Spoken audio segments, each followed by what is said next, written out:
नमस्कार प्रिय दर्शकों, एक बार फिर से आप सभी दर्शकों का हमारे YouTube चैनल में बहुत बहुत स्वागत है। दोस्तों, आज हम बात करेंगे चरित्रहीन स्त्रियों पर। चरित्रहीन स्त्रियों के कौन से लक्षण होते हैं और किस प्रकार की स्त्रियां अपने पति को भी कभी भी मरवा सकती हैं।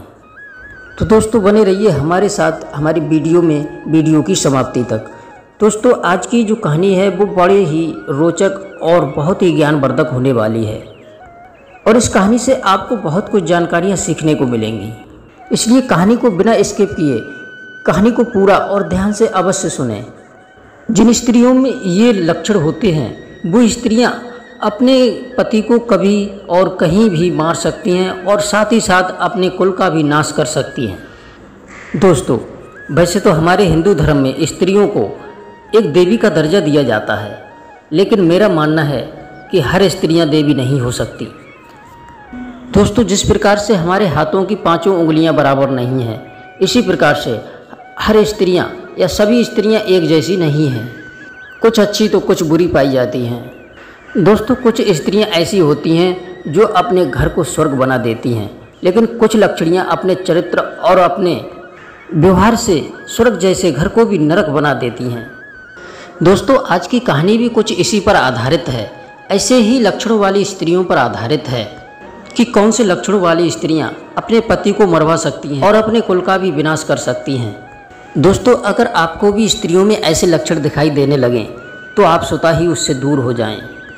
अगर ये लक्षण दिखने के बाद भी पुरुष उस स्त्री के साथ में रहता है तो उसका विनाश तो निश्चित ही है।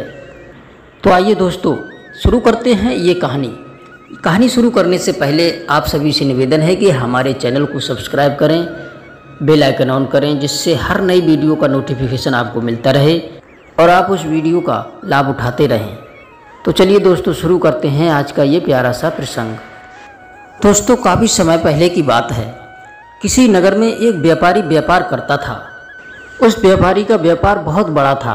वह अपने नगर में सबसे अमीर आदमी था। उसके पास धन दौलत बहुत सारी थी और सभी गांव वाले उसकी बहुत इज्जत किया करते थे।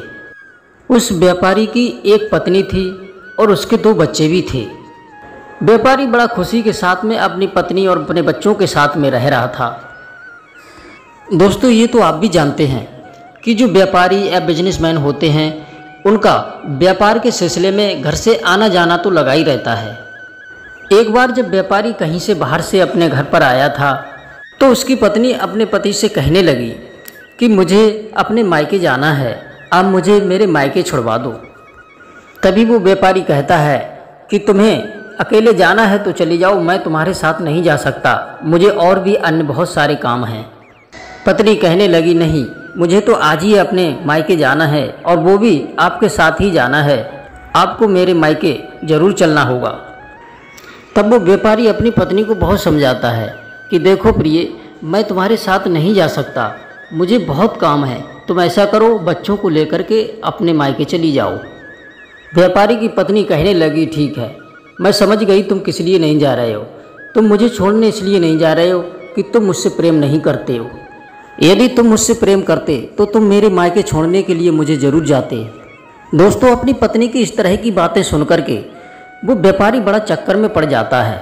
वो सोचने लगा कि यदि मैं अपनी पत्नी को छोड़ने नहीं जाऊंगा तो मेरी पत्नी ये समझेगी कि मेरा पति मुझसे प्रेम नहीं करता है, और यदि मैं उसे छोड़ने के लिए जाता हूँ तो मेरा सारा बिजनेस चौपट हो जाएगा, मेरा सारा व्यापार चौपट हो जाएगा।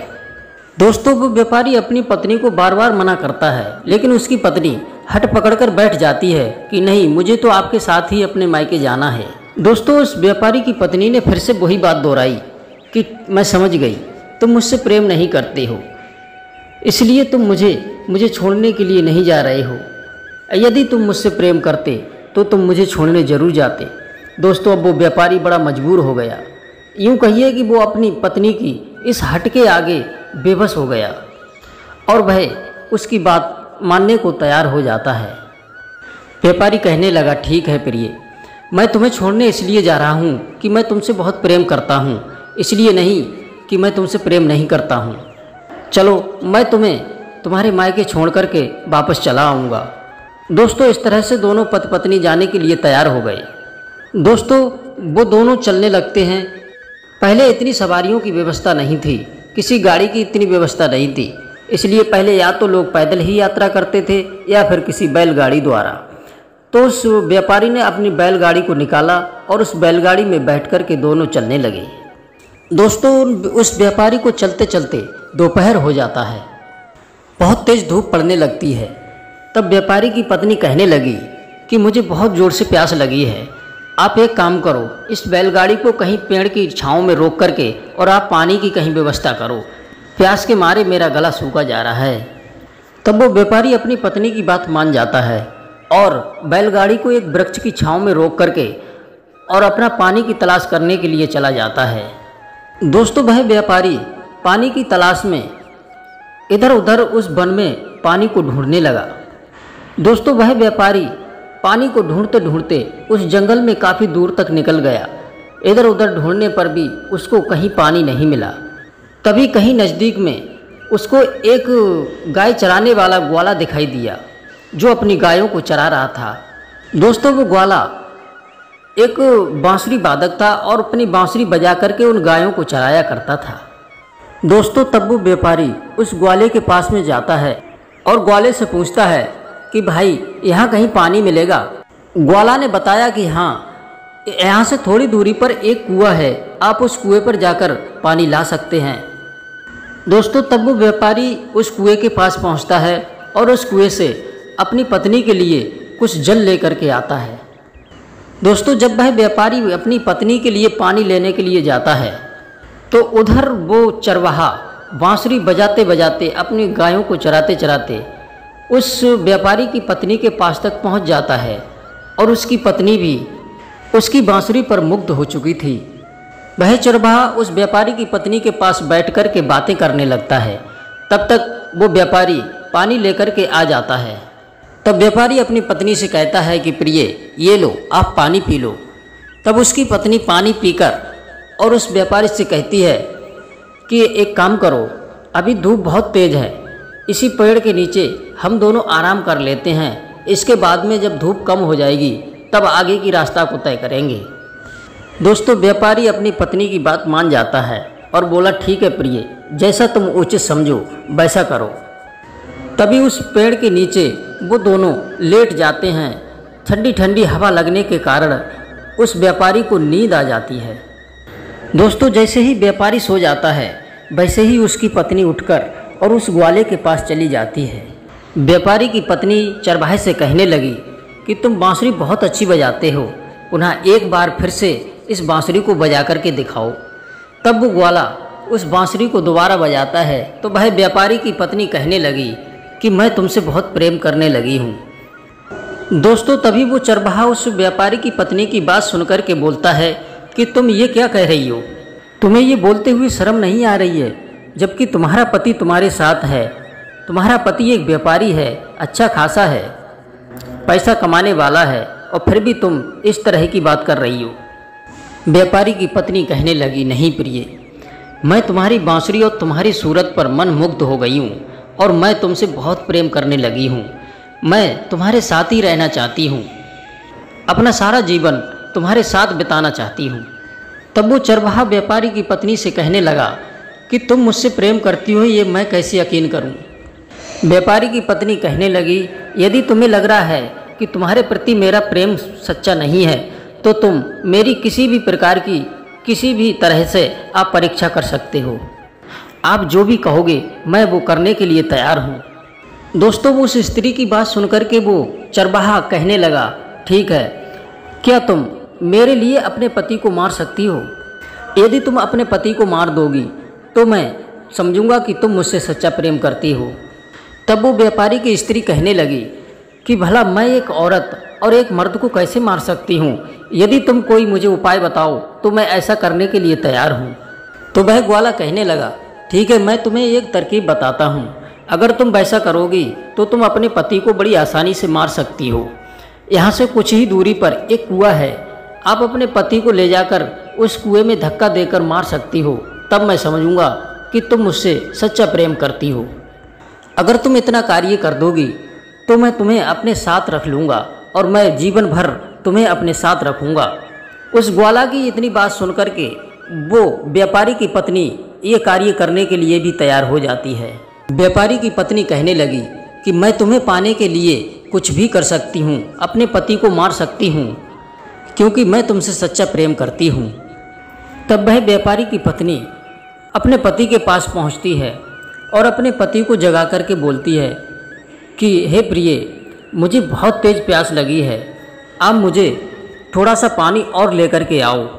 मुझे ऐसा लग रहा है कि प्यास के मारे मेरा गला सूखा जा रहा है, कहीं मेरे प्राण ना निकल जाएं। दोस्तों, अब वो व्यापारी अपनी पत्नी की बात मानकर उस जंगल की तरफ पानी लेने के लिए चला जाता है। दोस्तों, उसकी पत्नी भी उसके साथ गई थी। वह बोली मैं भी आपके साथ चलूँगी। जैसे ही वो व्यापारी और उसकी पत्नी उस कुएं पर पहुँचे, जब वो उसका पति पानी भरने लगा, तभी उसकी पत्नी पीछे से धक्का देकर और अपने पति को उस कुएं में गिरा देती है। जब भी व्यापारी उस कुएं में जाकर के गिरा तो उसकी पत्नी को लगा कि अब मेरा पति मर चुका है। तभी वो व्यापारी की पत्नी उस चरवाहे के साथ चली जाती है। दोस्तों, जैसे ही वो व्यापारी उस कुएं में गिरा था, लेकिन वो मरा नहीं था। उसको उस कुएं के अंदर कुछ थोड़ी सी बेल पौड़ी हुई थी। उस बेड़ के सहारे वह व्यापारी कुएं से बाहर निकल आया था। दोस्तों, जब वह व्यापारी उस कुएं से ऐसे तैसे बाहर निकलता है तो वह बहुत डरा हुआ और सहमा हुआ था। कुएं से निकलते ही वह बेहोश होकर गिर जाता है। दोस्तों, उसी जंगल में एक महात्मा जी पानी की तलाश में घूमते हुए, पानी को तलाश करते हुए उसी कुएं के पास जा पहुँचे। तभी उनकी नज़र उस व्यापारी पर पड़ जाती है। वो साधु महाराज ने अपने कमंडल से जल निकाल करके उस व्यापारी के मुंह पर छींटे मारे, तभी उसको होश आ जाता है। तभी साधु महाराज उस व्यापारी से पूछते हैं कि पुत्र, तुम यहाँ अचेत अवस्था में किस लिए पड़े हो? तुम्हारे साथ तुम्हारी ये हालत किसने की है? दोस्तों, तब वो व्यापारी उन साधु महाराज को अपनी सारी घटना बता देता है और इस तरह से वो व्यापारी उन साधु महाराज से कहता है कि मेरी पत्नी ने मेरे साथ में इस तरह से धोखा किया है। दोस्तों, तभी वो साधु महाराज उस व्यापारी को अपने साथ अपनी कुटिया में ले जाते हैं और उसे कुछ 3 बातें ऐसी बताते हैं और उस व्यापारी से कहते हैं कि अगर तुम इन 3 बातों को अपनी गांठ में बांध कर रखते हो तो तुम कभी भी अपने जीवन में धोखा नहीं खाओगे और हमेशा ऐसी स्त्री से बच के रहना और ना ही कभी ऐसी स्त्रियों से धोखा खाओगे। साधु महाराज कहते हैं कि इन 3 प्रकार की स्त्रियों पर कभी भी भरोसा मत करना, क्योंकि ऐसे 3 प्रकार की स्त्रियां अपने कुल के विनाश का कारण बनती हैं। दोस्तों, साधु महाराज पहली बात बताते हैं कि पहली स्त्री वो होती है जो अपने पति की बात नहीं मानती है और अपने पति को अपनी हट के आगे उसे मानने पर मजबूर करती हैं, अपने पति की बातों को अपने ढंग से मनवाती हैं। साधु महाराज बताते हैं कि जो पत्नी अपनी हट को अपनी बातों को ज़बरदस्ती अपने पति से मनवाती है तो समझ लो वो स्त्री चरित्रहीन होती है। तो ऐसी स्त्रियां अपने पति को कभी भी मरवा सकती हैं और साथ ही साथ अपने कुल का भी विनाश कर सकती हैं। साधु महाराज दूसरी स्त्री के बारे में बताते हैं कि जो स्त्री अपने पति के सामने किसी गैर मर्द की तारीफ करे या हर समय उसकी बातें करके हंसे तो समझो वो स्त्री भी चरित्रहीन होती है, या अपने पति के सामने किसी पर पुरुष की बढ़ाई करती हैं, बार बार उनकी बातें अपने पति के सामने कहती हैं, तो समझ लो वो स्त्री कभी भी अपने पति को मरवा सकती है और अपने कुल का भी विनाश कर सकती है। दोस्तों, साधु महाराज तीसरे नंबर की स्त्रियों के बारे में बताते हैं कि तीसरे नंबर की वो स्त्रियां होती हैं बिना कारण गुस्सा और चिड़चिड़ापन करती है। अगर आपकी स्त्री बिना बात पर गुस्सा और चिड़चिड़ापन दिखाती है और वह बार बार रोज ऐसा करती है तो समझ लो वह आपको पसंद नहीं करती है, तो वह यह जाहिर करना चाहती है कि आप उसे पसंद नहीं हैं। तो आप समझ जाइए कि उसकी नज़र कहीं और है। और आमतौर पर स्त्रियां गुस्सैल तब हो जाती हैं जब वह अपने प्रेमी से बात नहीं कर पाती हैं और आप उन दोनों के बीच में रोड़ा बन जाते हैं। तो ऐसी स्त्रियां अपने पति को मरवा सकती हैं और अपने कुल का भी नाश कर सकती हैं। ऐसा करने में उन्हें बिल्कुल भी झिझक नहीं लगती है। इसलिए दोस्तों, ऐसी 3 स्त्रियों से आप हमेशा बचकर रहें और जिन स्त्रियों में ये 3 प्रकार के लक्षण दिखाई दें तो समझ लेना कि वो चरित्रहीन है और अपने पति को कभी भी मरवा सकती है। तो दोस्तों ये जानकारी आपको कैसी लगी? हम उम्मीद करते हैं कि आपको ये कहानी ज़रूर पसंद आई होगी। तो आप कहानी को लाइक और शेयर अवश्य करें। आप सभी दर्शकों का बहुत बहुत धन्यवाद। जय श्री कृष्णा, जय श्री राधे।